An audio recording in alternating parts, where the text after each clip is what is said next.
JPB realiza hoje a quarta entrevista com os candidatos ao governo da Paraíba que pontuaram na última pesquisa do Ibope, divulgada pelas TVs Cabo Branco e Paraíba. Nessas entrevistas são abordados os temas que marcam cada uma das candidaturas. Nós tratamos de assuntos polêmicos e também da viabilidade de algumas propostas apresentadas nos planos de governo. A ordem dos candidatos nas entrevistas foi definida em reunião com os representantes dos partidos. Vão ser 20 minutos no total, sendo o último minuto para as considerações finais. Hoje, o nosso entrevistado é Tárcio Teixeira, do PSOL. Candidato, muito bom dia, bem-vindo. Seu tempo começa a contar a partir de agora. Tárcio, o senhor disputa a vaga de governador pela segunda vez, já foi candidato a vereador aqui em João Pessoa, sempre pelo PSOL. A gente percebe que o partido tem uma dificuldade de eleger representantes, talvez pela dificuldade também de fazer alianças, de unir as legendas de esquerda com um viés ideológico parecido com o de vocês. Como convencer, então, o eleitor da capacidade de liderança? Esse ano vocês têm o apoio do Partido Comunista Brasileiro, né? Mas como convencer o eleitor da sua capacidade de liderança? A gente sabe que o senhor é uma expressão nesse grupo, mas há essa dificuldade aí de unir para ser mais competitivo nessa disputa. Boa tarde, Bruno, Boa tarde. Laerte, Denise e todo o povo da Paraíba que está nos acompanhando. É um prazer estar aqui com vocês.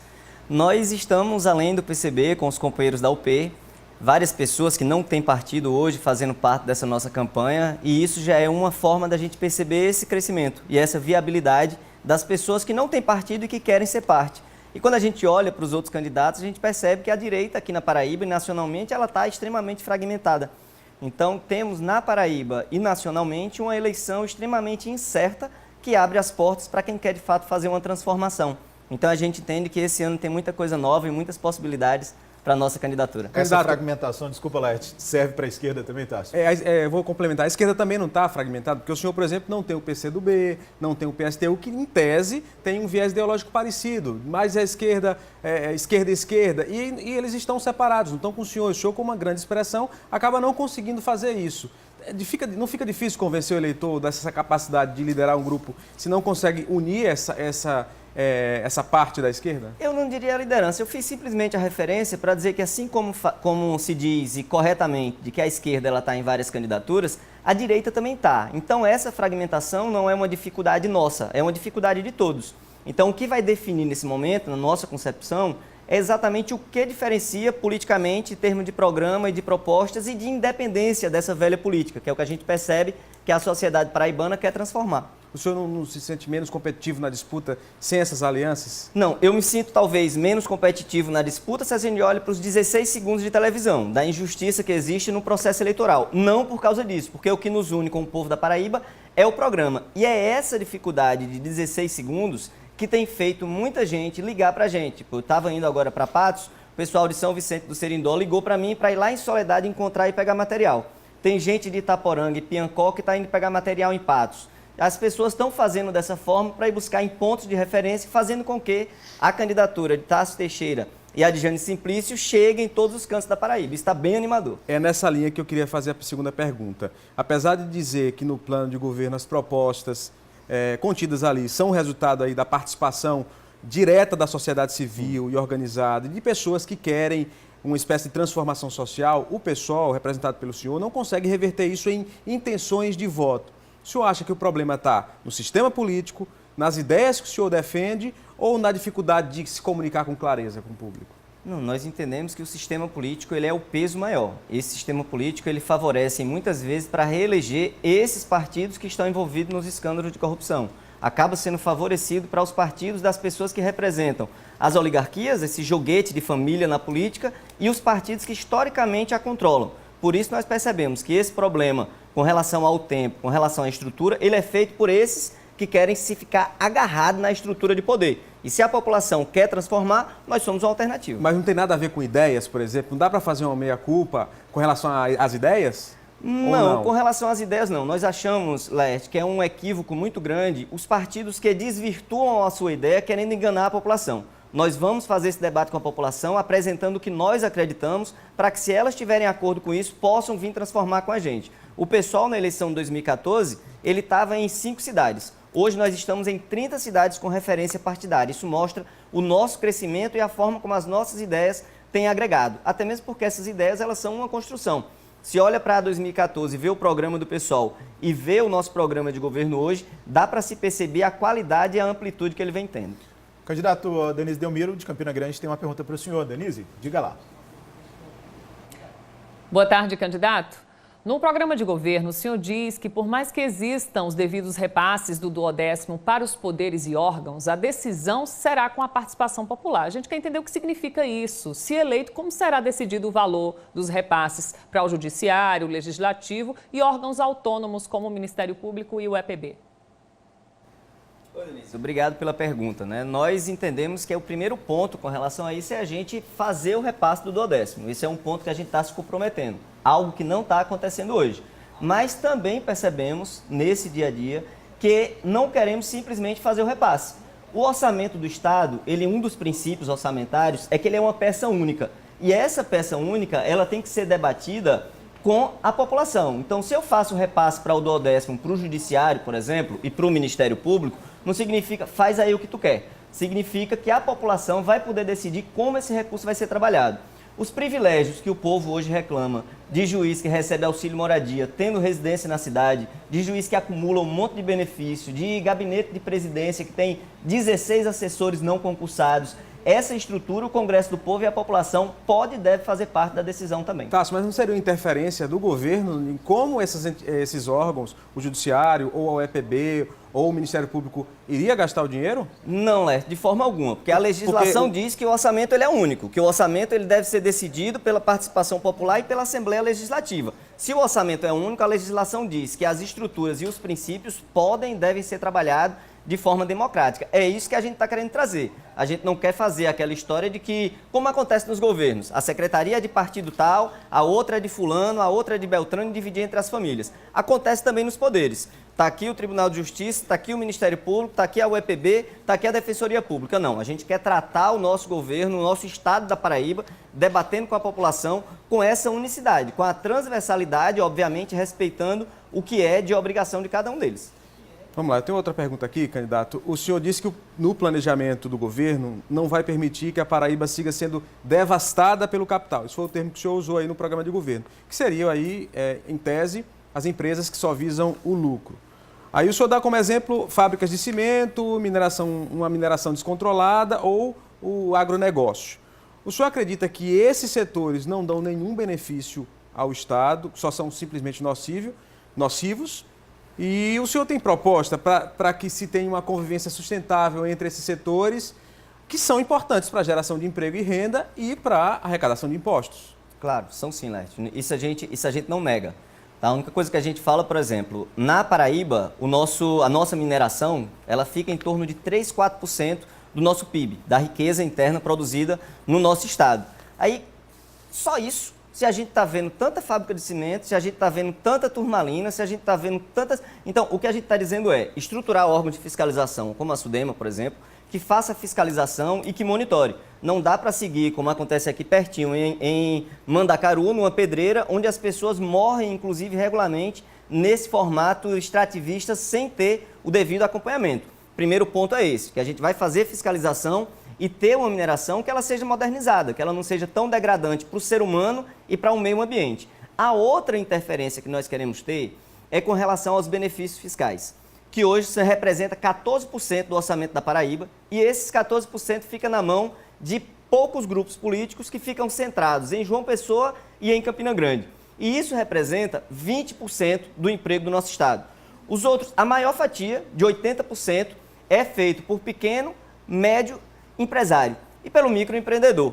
Esses, além de ser obrigados a pagar todos os seus impostos, muitas vezes ainda precisa pagar a segurança para ficar na frente da sua pequena empresa, na frente do seu mercadinho, na frente da sua farmácia. Então a gente quer inverter isso. A gente quer trazer quem emprega mais, ter também uma forma de benefício. E esses que recebem benefício, mas não cumprem a legislação trabalhista, não fazem o repasse previdenciário, não cumprem a defesa do meio ambiente, esses precisam, obviamente, ter cassado esse benefício. Agora, só para eu entender, a intenção é acabar com as renúncias fiscais para essas grandes empresas ou estender essas renúncias fiscais para as pequenas empresas também? O que o senhor pretende? Porque a gente sabe que essas grandes empresas também acabam gerando empregos, apesar de renúncias fiscais. E muitas vezes Como só se lidar instalam com por isso? conta disso, né? Desculpa, Bruno. Muitas vezes só se instalam aqui ou só estão aqui por conta disso. Na verdade, a gente entende que não é só por conta disso. A nossa localização geográfica aqui na Paraíba, com relação ao porto e a proximidade com outros estados com mais riqueza econômica do que a nossa, é uma realidade também dessas empresas ficarem aqui. Então, nós entendemos que não vai ter uma debandada geral das empresas que aqui estão. E, ao mesmo tempo, se a gente traz esses benefícios fiscais envolvendo o pequeno e o médio empresário e avança em um desenvolvimento que saia de João Pessoa e que saia de Campina Grande, que fique além dessas duas cidades, chegue no Sertão, chegue no Brejo, chegue no Curimataú, a gente vai conseguir sim avançar na economia e gerar mais emprego e renda. Agora, não podemos esquecer e deixar simplesmente com a indústria. Nós precisamos avançar na cultura, no turismo, no meio ambiente, por exemplo. Quando a gente aponta a necessidade de se criar o Parque Estadual da Serra de Teixeira e do Pico do Jabre, a gente está dizendo que além de preservar o meio ambiente, a gente vai ter mais emprego e mais renda para aquela região. Deixa eu pedir para parar o nosso reloginho, 10 minutos, 21 segundos. Vamos fazer uma pausa agora e na volta do intervalo a gente segue na conversa com Tárcio Teixeira, do PSOL, candidato ao governo do estado. Espera a gente aí.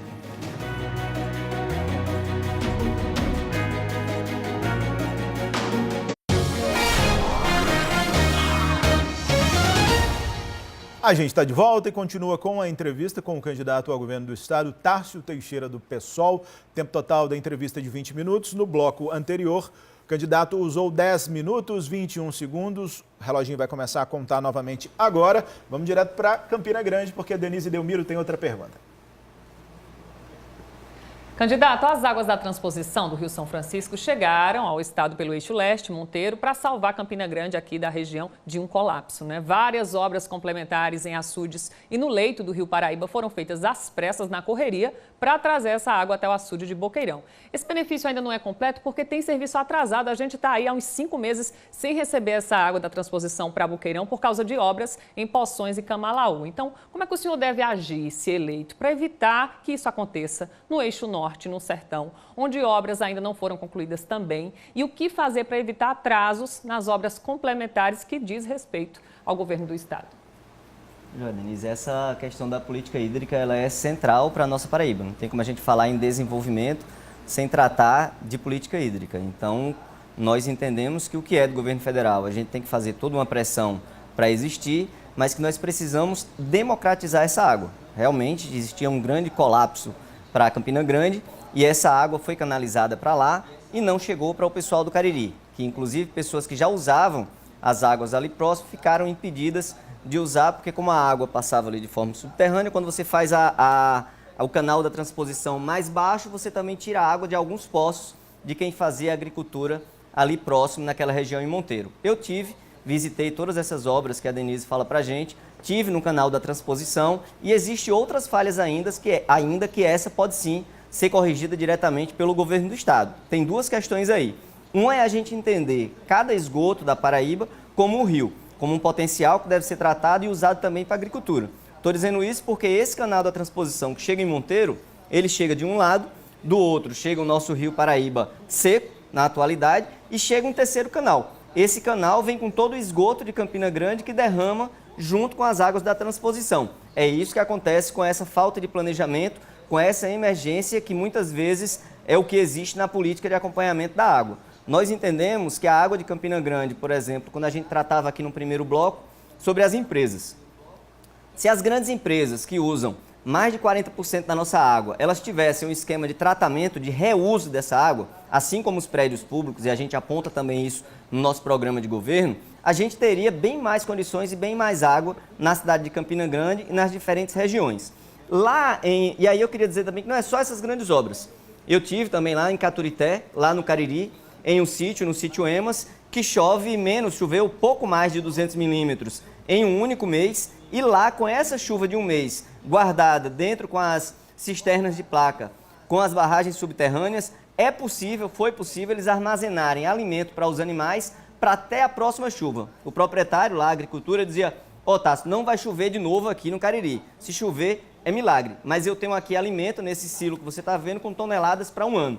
Isso é mais leite, isso é mais carne, couro, vida para a agricultura, renda para a população. Então, essas pequenas obras, onde o cidadão trabalha inclusive na construção, elas geram uma riqueza tremenda, elas permitem uma fiscalização e diminuem o desvio, coisa que não acontece e por isso esses políticos priorizam as grandes obras para lá na licitação tirar a parte dele. Nós entendemos que essas obras próximas das populações, ela tem uma serventia e uma utilidade muito grande para resolver esse problema da crise hídrica. Candidato, vamos para o próximo tema.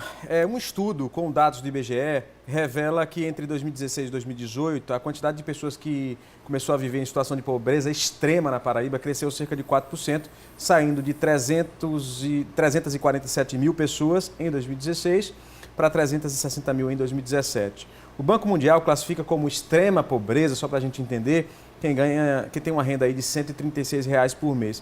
Qual é a sua proposta para mudar essa realidade? Esse desenvolvimento que a gente tratava antes, ela é uma parte central disso. Se nós avançamos no emprego e renda, pensando não simplesmente com o emprego na indústria, mas se a gente faz esse avanço, eu dei um exemplo aqui do Cariri, onde chove 200 milímetros. Vocês imaginam o que a gente pode fazer no nosso sertão, que chove 700 milímetros durante o ano. O que a gente pode fazer na região de Areia, por exemplo, onde chove mais de 800 milímetros. Então, essa estrutura ela é emprego e renda. Ela vai permitir com que as pessoas tenham acesso maior a esses recursos. Nós podemos também, por exemplo, quando a gente está tratando do turismo, não só da Serra de Teixeira, mas quando a gente aponta lá para o Vale dos Dinossauros ou para as belezas aqui do nosso litoral, nós temos a habitação, a hospedagem cidadã, que é uma forma daquele trabalhador, daquela trabalhadora nas diferentes regiões da Paraíba ter condições de acolher um turista da nossa própria Paraíba para gerar renda para ele e para facilitar que a gente tenha o direito de conhecer. A forma da gente avançar nessa questão de em contraponto à extrema pobreza é a gente gerar emprego, é a gente gerar renda e fortalecer os programas sociais hoje existentes. Mas o cenário nacional, por exemplo, que ainda é muito confuso, nebuloso, não pode atrapalhar esses planos, por exemplo, o senhor... há um pensamento reserva para esse tipo de situação, de cenário? Plano B. Um plano B. É por isso que nós estamos dizendo na nossa campanha inteira que não tem outra forma de transformar a Paraíba se não enfrentar privilégios, se não tirar desses que hoje são beneficiários e conseguir distribuir para a sociedade como um todo. Então não seria só essas ações. Eu entendo que todo e qualquer programa de governo que diz que vai fazer transformação, mas não enfrenta privilégio, vai estar enganando a população. Privilégio, o senhor fala o quê? Inchaço da máquina pública? É inchaço da máquina pública, é a forma como esses benefícios fiscais são destinados, é a forma como existem os codificados, como existem os terceirizados, como o povo não tem acesso a concurso público para a nossa estrutura de governo, é a insegurança que muitas vezes distancia as pessoas desses espaços, é a perseguição do trabalhador ambulante, é a perseguição do mercado informal, é a perseguição do trabalhador que está no transporte coletivo, buscando uma forma de sobrevivência. Candidato, eu vou interferir só para registrar que a gente, se o senhor for eleito, ainda vai ter uma lei do teto de gastos, né? E que vai impedir que o senhor faça muitas das coisas que o senhor diz fazer, porque precisa de ajuda do governo federal. E aí? Da forma como está hoje. Da forma com esse desenvolvimento que o nosso orçamento é um copiou-colou desde os governos anteriores até hoje. Se a gente inverte essa forma de governar e traz o povo para construir com a gente e entende o nosso orçamento não para esses poucos, mas deixar ele de forma que atenda toda a população, nós entendemos que é diferente, que vai ser possível sim. Agora você traz um ponto que não tem como a gente se isolar. Brasília não é uma ilha e a Paraíba está separada dela. Nós estamos juntos e atrelados. Por isso nós queremos eleger os nossos deputados federais. Nós queremos que as pessoas percebam que nos outros 3 candidatos que também têm representação na Câmara Federal, todos eles têm representação de pessoas que votaram na Emenda Constitucional 95, que congela os gastos públicos por 20 anos. Eles prometem, sabendo que houve o corte de gastos, mas não apontam o que fazer diferente. E nós estamos apontando onde fazer diferente. A gente está chegando, próximo de 18 minutos. Denise tem uma pergunta. Na Paraíba, candidato, a maior parte dos serviços de saúde especializados ainda estão concentrados aqui em Campina e em João Pessoa, as 2 maiores cidades do estado. O que fazer para descentralizar esse serviço, diminuir essa chamada ambulancioterapia, já que o paciente passa tanto tempo dentro da ambulância até conseguir atendimento?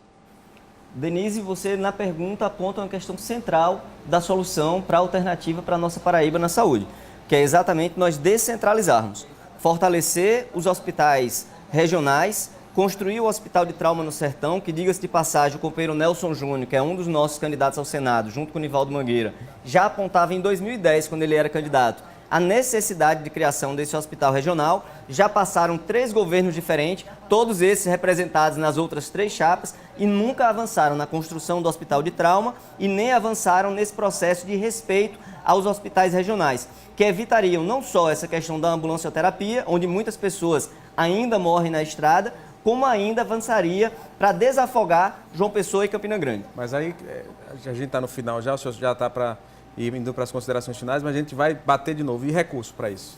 Recurso? Enfrentar privilégio e canalizar o nosso orçamento para quem de fato dele precisa. Não para as poucas famílias que controlam a política, não para esse pouco poder econômico que hoje abocanha a maior parte do nosso orçamento. O senhor tem cerca de 45 segundos para as considerações. Agradecer o espaço, chamar você que quer fazer política diferente, que quer ser parte dessa transformação, que acha que política não é herança, que acha que política não é para rico, que vive do trabalho, como eu, que não vive agarrado na estrutura pública, que possa vir construir essa transformação. Quero aproveitar também para mandar um abraço para o pessoal do Sertão. Hoje teria um debate acontecendo lá na cidade de Patos e os 3 candidatos, João, Maranhão e Lucélio, assinaram conjuntamente, vergonhosamente, cancelando esse debate que aconteceria em Patos, abandonando e dando as costas para o povo do Sertão. Também cancelaram de Campina Grande e cancelaram do Brejo Paraibano. Nós não vamos dar as costas para Paraíba, nós vamos governar com você e queremos você nessa campanha com a gente no 50. Candidato, muito obrigado pela participação aqui no JPB. E daqui a pouco, depois do Globo Esporte, você pode participar da sabatina com o candidato Tárcio Teixeira, no portal G1. No site, o candidato será entrevistado pelos repórteres Diogo Almeida, no G1, e pelo comentarista de política da TV Cabo Branco, Laerte Cerqueira. Interessados em fazer perguntas, podem usar a hashtag entrevista G1PB nas redes sociais. Só serão aceitas questões pertinentes ao processo eleitoral. A escolha será feita por jornalistas do G1. O JPB encerra hoje essa rodada de entrevistas com os candidatos ao governo do Estado. A candidata ao governo pelo PSTU, Rama Dantas, não participou porque não pontuou na última pesquisa Ibope divulgada pelas TVs Cabo Branco e Paraíba. Essa regra foi explicada aos 5 partidos com candidatos ao governo na última reunião, aqui mesmo na emissora. Em compensação, nós exibiremos amanhã no JPB uma reportagem com algumas propostas da candidata do PSTU, Rama Dantas. O Ministério Público Federal quer que a UFPB e o IFPB investiguem se os servidores aprovados em concurso pelo sistema de cotas raciais tinham, de fato, direito. 12h27.